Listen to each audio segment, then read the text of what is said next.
ये बताइए कि जो जंगबंदी का माहौल इस वक्त चल रहा है तो इस पे नेशनल कॉन्फ्रेंस का क्या स्टैंड है? ये खुश आइंदा बात है कि good sense prevail to both countries, ceasefire हो गया, गरीब लोग मर रहे हैं, इमलाक ख़त्म हो गए, जानी नुकसान हुआ, माली नुकसान हुआ।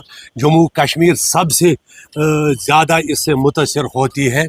तो हमने 47 से ये देखा है, 47 का जंग हुआ, 65 का हुआ, 71 का हुआ, 99 में हुआ, आज हुआ। Ultimately we are the sufferers, हम नीचे गिर रहे। हमारा टूरिज्म इतना फ्लोरिश हुआ था, लेकिन आप देखिए आज बाजार में कोई टूरिस्ट चलता तक नहीं है। इसलिए हम अल्लाह से दुआ करते हैं कि ये प्रोलॉन्ग करे और यहाँ अमन आए, दोनों ममालिक जो है फले और फूले।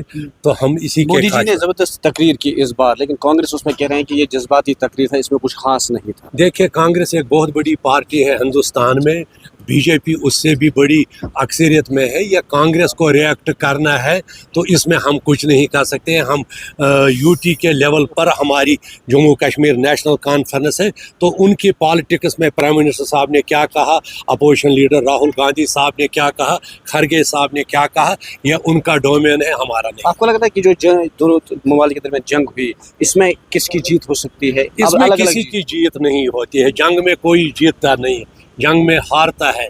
कुछ माए बेचारे उन्होंने लख्त जिगर खोले, कुछ हमारी बहनें हैं जिन्होंने अपना जो है सुहाग वो खो लिया, कुछ बाप है जिन्होंने अपने बेटों को खो लिया। इसमें कोई भी इसके हक में है। अमन अमन। Thank you. बस ठीक, इज्जत रहे।